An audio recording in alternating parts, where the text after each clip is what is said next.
Pilipinas ano na? Grabe tang ina, dahil sa init ng ulo tinumba ang mag-ina. San ba kami pupunta? San mang hihingi ng tulong kung mismong isa sa mga sumbungan ang nagpaugong ng putok ng barel na para lang sa kriminal? Simpleng alitan lumaki hanggang sa maging kritikal. Oo, laseng nandun na tayo, maingay at masagot, pero di yun rason para ang buhay nila'y malagot. Nakakatakot, wala nang takot ang mga salot sa liwanag o dilim. San mang sulok ay umaabot ang kampo ng kadiliman. Alagad ni Satanas, huwag kang umasang may pag-asang matanggap ka sa taas.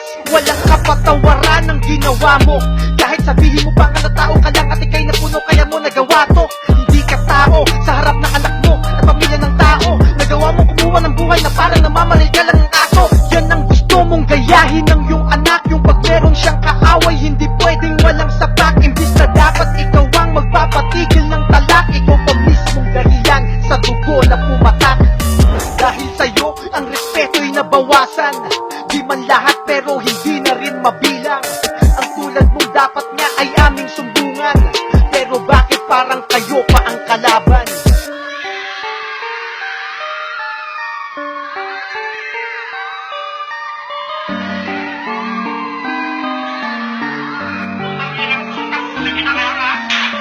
Naisip mo ba kung ano ang magiging epekto sa pamilya at anak mo? Manamang masahol pa sa impyerno ang danasin nila. Pinakapalit ang iyong pagpapabaya, habang buhay na sumpa ang babalik dahil sa iyong ginawa. At sa pamilya ng mag-inang ninakaw mo ang buhay, alam mo ba kung gaano kasakit ang mismong hukay ng mahal nila sa buhay? Sa harap nila nangyari, sana madanas mo din to para malaman mo na grabe ang ginawa mo. Hindi ka tao, isang inang pumoprotekta lamang sa anak ang kinanamo. Tulad mo, nais niya lang iligtas ang kanyang anak. Sakit isipin bumawi ng buhay nila ay parak.